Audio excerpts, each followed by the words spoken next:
got the knife, then you get him. Oh, come on, let's get him up. Mind if I drop in? I'm gonna cut you, man.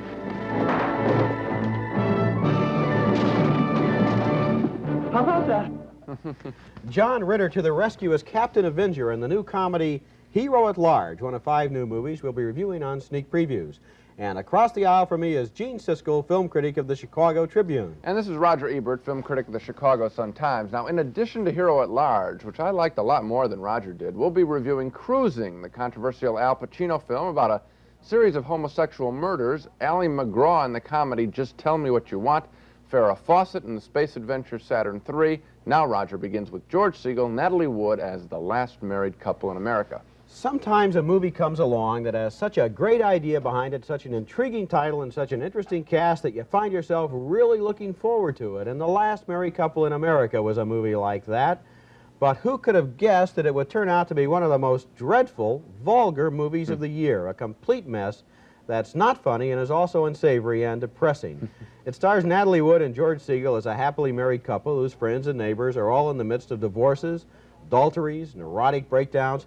Can their marriage survive? Sometimes it's touch and go, as in this scene, where a passionate divorcee, played by Valerie Harper, makes a pass at George Siskel. Barbara, no. Not here. Well, then let's go. Will you quit saying let's go? I can't go. I'm running a business here. Come on, you can leave yourself employed. Come on. Besides. Besides. What? Well, besides, you know, this may sound funny, but I'm not really a chaser. Well, you see, you are not chasing me. I'm chasing you. Barbara, look. Jeff, you look. I have had the hots for you, always. I just never did anything about it then. But now is now, you know, and I just think it'd be real nice. Barbara, listen. What? Thanks. Thanks. But no thanks. Okay. Yeah.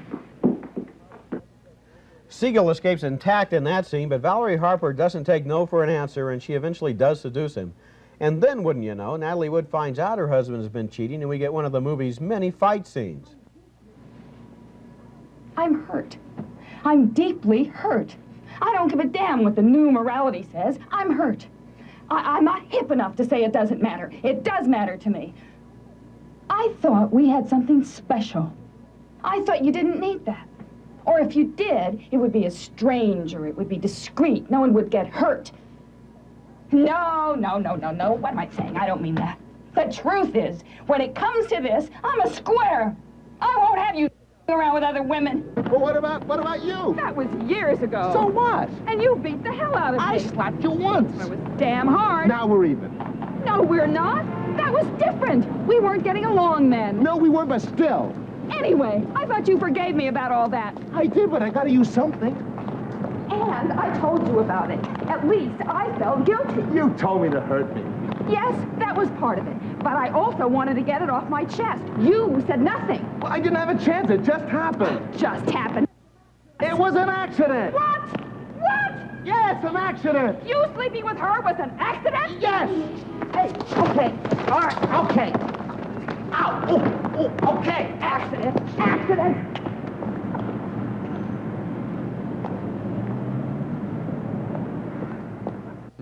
After a couple more battles like that, the marriage breaks up and Siskel and Wood plunge into the worlds of extramarital affairs, divorce, adultery, swinging singles, wife swapping, and goodness knows what other areas that I suppose could maybe have been funny if they'd been handled with even a little bit of taste, but taste is the last thing that The Last Married Couple in America has. This movie does have a lot of 4-letter words and a lot of scenes that are really nothing but dramatized dirty jokes.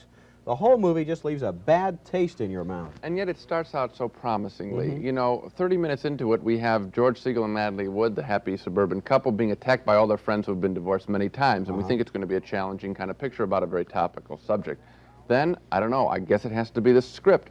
For the next hour, it just falls off the table, and we get, as you point out repeatedly, a lot of dirty material, ending up in a sort of pathetic scene at the end with Siskel watching a guy make his wife undress for group sex. I mean, you just wonder what's going on here. What happened? The whole thing turned sour. The job of a producer on a film like this is to assemble a package, and he's got a good one. Siskel Natalie Wood, Dom DeLuise, Valerie Harper. The title, as I mentioned, is intriguing. Yeah. And then, as you point out, the whole thing just goes, it turns to ashes. It's just unpleasant. You leave feeling unclean. It's not a comedy at all. It's a really unpleasant exercise in The next picture, R-rated so-called well, entertainment. The next picture is rougher. It's also R-rated and is making a lot of people very uncomfortable. Few films, I think, in recent memory have aroused more ill feeling before they've opened than the new thriller Cruising. It's about a cop trying to solve a series of violent stabbings in the kinky underground of New York's homosexual community. While the film was being filmed in New York City last year, it was vigorously protested by leaders of the gay community. They claimed that the film was anti-gay and would trigger violence against gays. I don't know about that. All I know is that Cruising is a pretty bad movie. Al Pacino plays a cop sent undercover to find the killer, but as he sinks deeper into the world of gay leather bars, the whips and chains crowd, he becomes sick of his assignment, tells his detective boss Paul Sorvino he wants off the case. I didn't come on this job to can some guy just because he's gay, Captain. You're gonna come into days where you have to collar a dozen guys like that. Scared, weird little guys who don't know why they have to do what they do. It isn't their fault. It isn't your fault. It's the job. I can't do the job.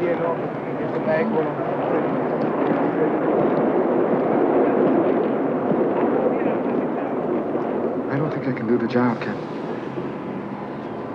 I don't think I can handle it. That's all. I don't know. It's just things happening to me, you know? I don't know that I can handle it. I want you to know that it's not because I'm afraid or anything. There's just stuff going down. I don't think I can deal with it. I need you. You're my partner and you can't let me down. We're up to our ass, and I'm counting on you.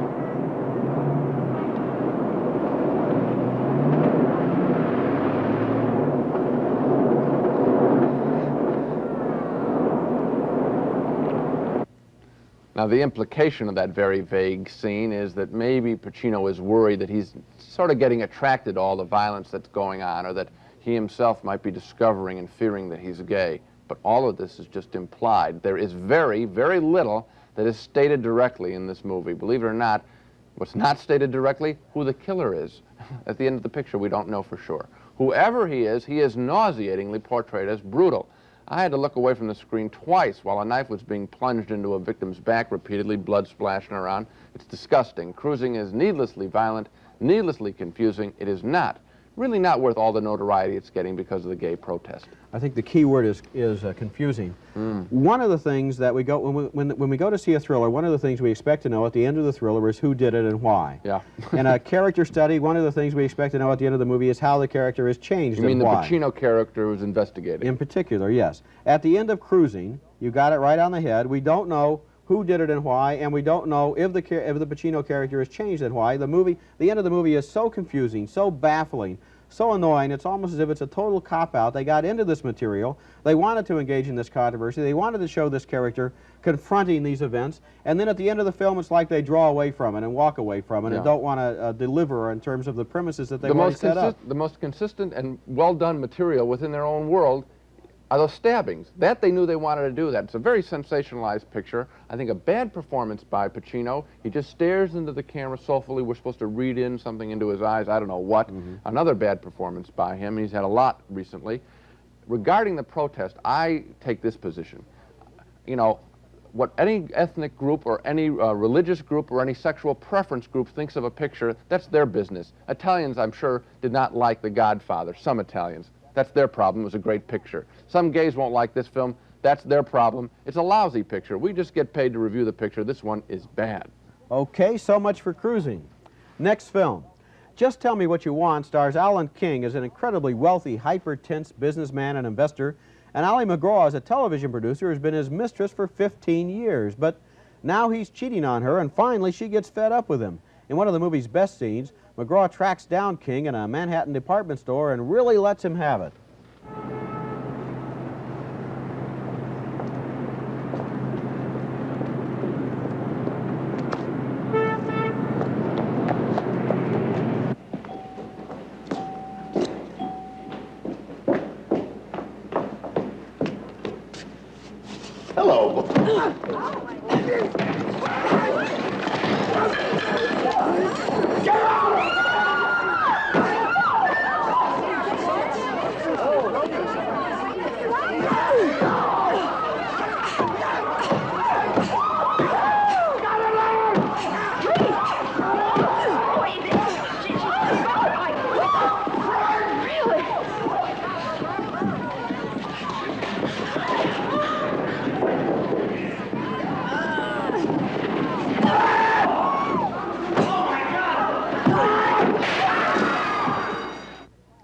Audiences actually applaud that scene. It's a classic scene of physical humor.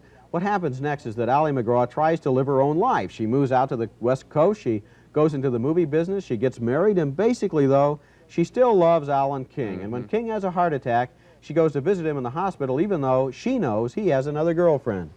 Listen, Max, I know you're a very busy man, and I don't want to keep you. Also, I know you've got another visitor waiting to see you in the lobby. What visitor? That girl from the office, Kathy, isn't that her name? Oh, you saw Cassie, did you? Let me tell you something, sweetheart. That little girl, she loves me. I mean, she's in love with me. She's a very special little girl. Bright and nice and good, and I adore her. I could wind up married to Kathy. She's a wonderful girl. I'm telling you the truth. I believe you. I tell you, she loves me.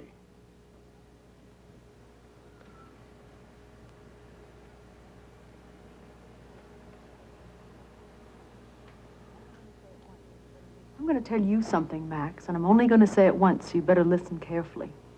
What? I love you, too. No, I really do love you. Enough that if Kathy is everything you say she is, she'll make you a wonderful wife. Thanks a lot. Thanks for everything, kid. But if it comes to getting married, I might think about marrying you since you love me so much. Thinking about marrying me, Max, and marrying me are two different things. I'm not on the market. Sure you are. There's always a market for marriage. It's the quintessential deal. But first you got to define the terms, agree on the principle, get the quid pro quos all nice and tidy. Know what I mean, sweetheart? You can't run off blind like you did. He's tough, but he's sweet. Just tell me what you want is an intriguing, ambitious movie about high-powered, neurotic, insecure people who can't admit that what they really need is really just plain old love and affection. It's a fascinating character study. I especially liked Alan King in this role. I think it's his first full-length feature film starring role, and I think he was very good in it. He's very good in it, Roger. I mean, makes us laugh. He's sort of a crazy guy, got all the money, a rich man. It's a memorable screen performance, the kind of thing that you'd like to see nominated even for an Oscar, but probably the picture isn't going to be successful. I think I know why, and I think I know why I really don't like the film, and that's the other major character, Ali MacGraw, in the picture. She's not much of an actress. She was good in Love Story, but she was used as sort of a model back then, 10 years ago. Since then, she hasn't done much. And another bad performance this time. We don't buy when she talks. She also makes us uncomfortable. King is such a buoyant, upbeat personality. She's just depressing in this film. She has a side relationship with a playwright. They go off, spend a week together. Those scenes are just horrible because we want to get back to King, and he's very, very good. So we got a really, in my mind, a schizoid movie. One very good, entertaining performance, one very bad, dreary, dark performance. I don't like the film for that reason. Well, I think on balance, I like the movie better than you did, but the thing I really want to point out is that Alan King, who we've seen on The Tonight Show, and we know he's a stand-up comedian, really comes out of, for my mind at least, comes out of nowhere with this performance. I didn't know he could act. Not only can he act very well. I hope he gets some other roles on the basis of this film. That would make the film a success in one little area. Yeah, I think you're right. Here's something very rare. A genuinely entertaining film that the whole family can enjoy. Now, usually when somebody calls a film the whole family can enjoy, The Kiss of Death, because it conjures up images of something ridiculous like a Disney film with a pet raccoon becoming president of the United States. But Hero at Large is a much better film than that. John Ritter from Television's Three's Company. In Hero at Large, he stars as a would-be actor working part-time promoting a new movie, a Superman-type adventure called Captain Avenger. Ritter dresses up in a cape and tights and masks and stands in front of a theater, shakes hands and signs autographs for the kids coming to see this movie, Captain Avenger. One night, however, coming home still wearing his cape and mask, Ritter begins to take his Captain Avenger role for real. He defends an elderly couple against a robber successfully. The news media makes a hero out of this masked Captain Avenger. The whole city begins to wonder, who is this guy? A few nights later, Ritter captures two more criminals, but this time he gets hit by a bullet. He makes it to his apartment building. We're still in costume. He comes face to face with his lovely next-door neighbor, Ann Archer. Jay. Hi, Jay. Miss Nichols? Is that you? Drunk as a skunk. What have you got on? It's a gag, right? You've been to a costume party. I wish. And what? I got a little carried away this time. You're not gonna tell me. S. Nichols is Captain Avenger. I don't believe it. It's true. What is it? Jay, they got me. You haven't got a bullet in there. Mm-mm. But you were shot? Mm-hmm. We better get you in your apartment. It's locked. What? I didn't pay the rent. Mrs. Havlicek, you are a wonderful person. Isn't she? Well, you can't just stay here. I better get you into my apartment. Okay. Can you stand up? Yeah, I think so. Put your arm around me. Okay. Here. Lean on me. Oh, yeah, that helps. You don't look that heavy. I'm really sorry you have to deal with this. You and me both. It's not too serious. It stopped bleeding. Don't talk, especially about bleeding. I have a little problem with that. Ow. Sorry. It's okay. Now, talk about surprisingly good performances like Alan King's. Well, I think John Ritter is equally good in this film. Later in the picture, with his identity still secret to most people, Ritter allows himself to be enlisted in a political campaign, but suddenly he doesn't like the way his Captain Avenger idealism is being used to back the mayor of New York City. So he goes to one of the mayor's public relations consultants, Bert Convey, to say that he wants to hang up his cape. Great, huh? It's selling so good we can't keep it on the shelves. Well, I heard you were a big hit today. Listen, Mr. Reeves, I'm not doing it anymore. I told myself all those things were true, about the people needing Captain Avenger, about going out a legend. And? Okay, and I wanted a part in a play. I wanted to be somebody. What's the harm of doing something good for yourself? The harm is I feel lousy. When I did it before, it was real. I felt great, not this time. Steve, you had a big day. Why don't you go home, relax, think it over? No, I thought it over. No. We have an agreement. I haven't collected my parts. All right. Now, wait a minute. Wait just a minute. Steve, hold on a second. Something you should know about. The mayor's office has been in touch with me. They want to have a Captain Avenger Day. Not bad, huh? With television coverage. Everyone will get to see you. Really see you. I mean, listen, if you want to quit, okay. That's a nice way to go out, isn't it? So what's he going to do? Is he going to give up the cape and mask? Is New York City going to lose a real-life superhero? I got involved in this story. A likable and believable performance by John Ritter in a very nice, heartwarming movie. Youngsters, I know for sure they're going to enjoy Hero at Large, but so too, I think, will their parents. I loved it. Okay, Gene, here we have a disagreement. I want to be very clear in my position on this film. I agree with you, kids will like it. I think and it's a very pleasant film. I'm not really saying anything against it. It's a very good-hearted film, but I think that as you grow older, as you edge from the teenagers up into the 20s and so forth, the older you are, the more of this film is going to seem silly and simple-minded. I just don't think I can recommend it Then for you're the more calling adult my viewers. well, you're calling my reaction simple-minded because I'm slightly above teenage years. Okay. I saw this movie with a 27-year-old woman. She thought it was good. In the audience, I saw a friend of mine, a 37-year-old newspaper man who has a 12-year-old daughter. They both liked it. I know a 41-year-old woman who saw it with some friends and her children. They all liked it. Lots of evidence saying that adults liked it. There's such a good little story here, which is that one person can make a difference. We could all be Captain Avengers helping our neighbors out on the street. I bought well, it. you're sitting across the aisle from your 37-year-old co-host on this show, and I say it's simple-minded and dumb. Now, who are you going to believe, me or those people you went to the movies with? I'll trust myself. How's that? Let's turn to one of the dumbest movies of 1980, or any year for that matter, a completely idiotic and hapless science fiction would-be thriller named Saturn III. The movie stars Kirk Douglas and Farrah Fawcett as the crew members of a space station circling Saturn. And one day a visitor arrives, and he brings along a robot named Hector, who almost immediately starts roaming up and down the corridors of Saturn III as if he has a screw loose. In this scene, Hector the robot goes berserk.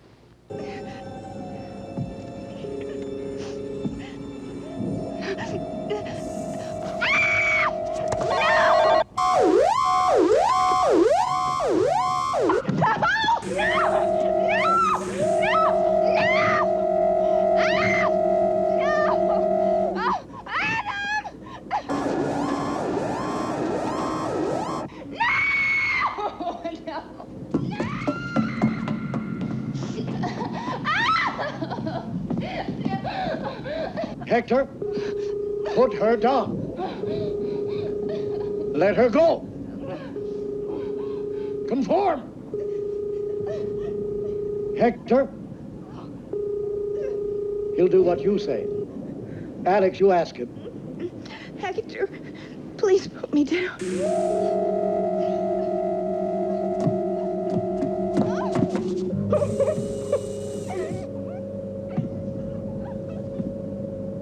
Why'd bring him here?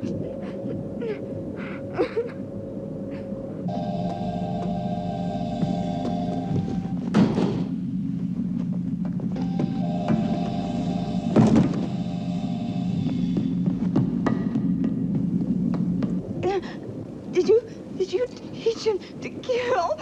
No. It's you. He wants you. We both do. He's learned too much from me.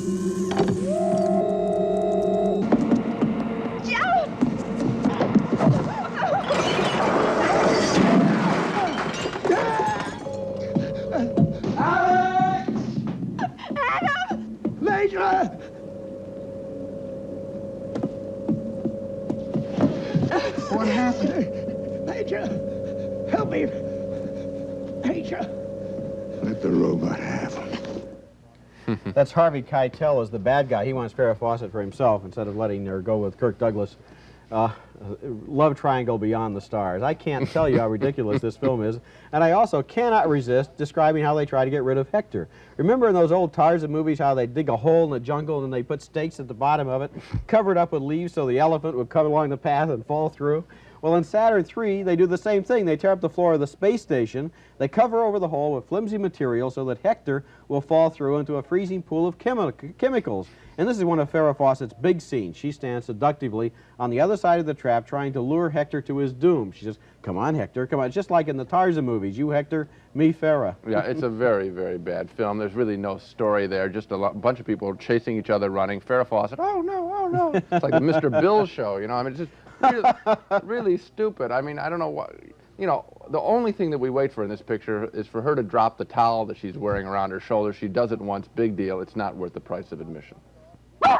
Hold on a moment, Gene. It's Spot the Wonder Dog leaping into the balcony to announce the week's worst movies, the Dogs of the Week. I thought it was Spot.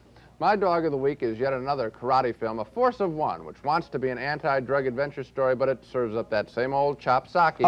It's the story of a California police department that hires a karate expert to train its officers in karate so they can stop a murderer who they think may be a karate expert. I wonder if they'd hire Arthur Murray if they thought the killer knew how to dance. Why don't they just shoot the guy and be done with it? Now, there's an anti-drug message every 20 minutes, but every 10 minutes there's a fight. Fights are what this film is really about. A Force of One is packed full of those familiar punches to the face and kicks to the groin. That whole anti-drug theme is just an excuse for the punch-out movie. Sounds pretty bad. You know, Gene, I'm almost suspicious that Spot the Wonder Dog has picked my Dog of the Week this week out of professional jealousy. It's a kiddie matinee movie named The Magic of Lassie. And what's the matter, Spot? Do you sometimes wish you could be a big, brave collie dog and rescue tiny kittens from burning buildings, huh? Well, Lassie does all that and more in this pale and predictable imitation of the original Lassie pictures. The Magic of Lassie stars Jimmy Stewart as a kindly grandfather who gets a kiss from Lassie every morning. But then his grandchildren learn that their beloved adopted collie is legally the property of the mean old man who lives next door. Well, when the mean old man takes Lassie back home with him, well, Lassie runs away. And then James Stewart's young grandson runs away to look for Lassie. And then James Stewart runs away to look for his grandson and Lassie. And then the police start looking for all three of them. But then Lassie saves the kitten from the burning building. And then, well, Sorry, Spot, but not even you could save this picture. Well, so much for the dogs. Now let's recap our reactions to the main movies on this show. Both Roger and I agree that The Last Married Couple in America with Natalie Wood and George Siskel is a vulgar, foul-mouthed comedy. Two no's next to our names. We can't recommend you see The Last Married Couple in America, rated R. We also agree that Cruising with Al Pacino is a confused and ugly thriller that doesn't deserve all the attention it's getting. Two strong no's for Cruising, also R-rated. We disagree, however, on the comedy Just Tell Me What You Want. I liked about half the picture, the funny half, and the half Ally McGraw wasn't in. I say no. Roger found most of it intriguing, especially the sparkling performance of Alan King. Roger says yes. And we disagree on the John Ritter comedy, Hero at Large. Roger found it simple-minded, but I think it's terrific family entertainment for kids and adults. He say no, I say yes. And finally, Saturn III. I think that Farrah Fawcett probably gave the best performance of her life when she was on that poster, but Roger doesn't blame Farrah. He thinks the whole movie is idiotic. Two strong no's for the dumb space adventure, Saturn III. Okay, Gene. Of the 5 major movies on this show, I think the one that has attracted the most attention is the one we both voted no against, Cruising, with a major director in Bill Friedkin, a major star in Al Pacino, and it's a major mess of a movie. It absolutely is. I can't help but wonder if the studio didn't really relish all the protests by homosexuals of the film, because, quite frankly, that's all that's driving people to this theater, and once they get there, I think they're going to find there's really nothing on the screen. I think you're right. I also liked Alan King in Just Tell Me What You Want. That was one thing I liked on this show. And the other thing I can recommend is Hero at Large. Okay. Let the older teenagers try it. John Ritter for the family, right? Okay. Okay. That's it for this show. Next time on Sneak Previews, Gene and I will review 5 more new movies, including Night Games, an erotic thriller about a woman's sexual fantasies, The Human Factor, a new British spy puzzle, and Coal Miner's Daughter with Sissy Spacek, starring in the life story of country music singing star Loretta Lynn. Until then, we'll see you at the movies.